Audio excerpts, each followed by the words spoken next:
प्रश्न, अशोक का धम्म क्या था? उत्तर है, अशोक का धम्म एक आचरण संहिता प्रतीत होता है जिसमें सामान्य नैतिक आचरण पर बल दिया गया है और जिसका उल्लेख प्राय सभी धर्मों में मिलता है। अगला प्रश्न है, मौर्यकालीन न्यायालय के प्रकार। उत्तर है, मौर्यकालीन दो प्रकार के न्यायालय हैं। कितने प्रकार के हैं? दो प्रकार के न्यायालय हैं। पहला है धर्म स्थलीय न्यायालय। कौन सा है? धर्म स्थलीय न्यायालय। दूसरा है कंटक शोधन न्यायालय।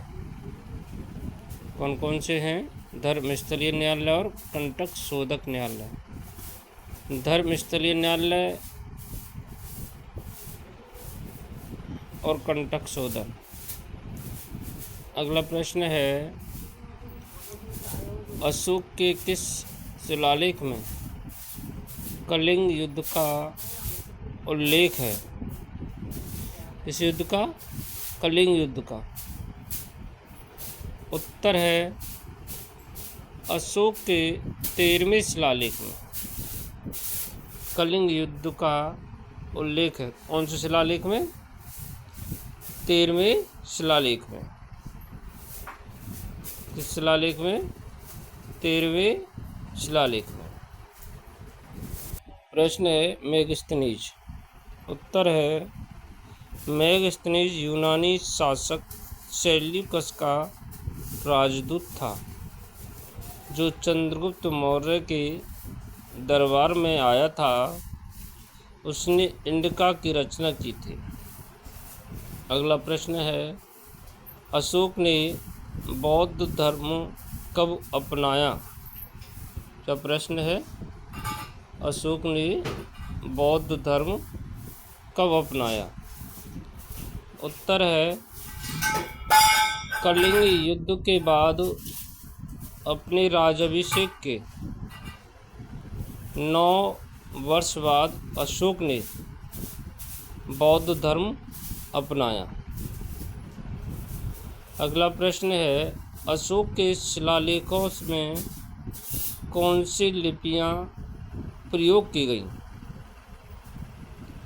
उत्तर है, ब्राह्मी लिपि, खरोष्टी लिपि, अरेमाइक लिपि।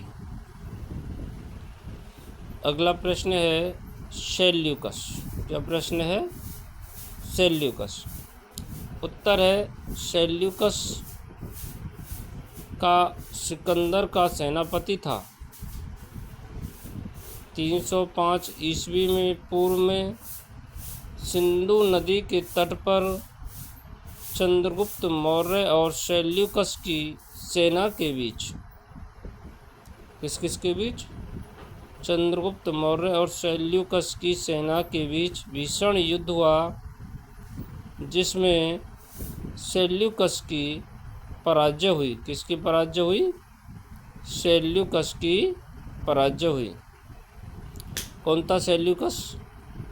सिकंदर का सेनापति था। किसका सेनापति था ये? सिकंदर का सेनापति था।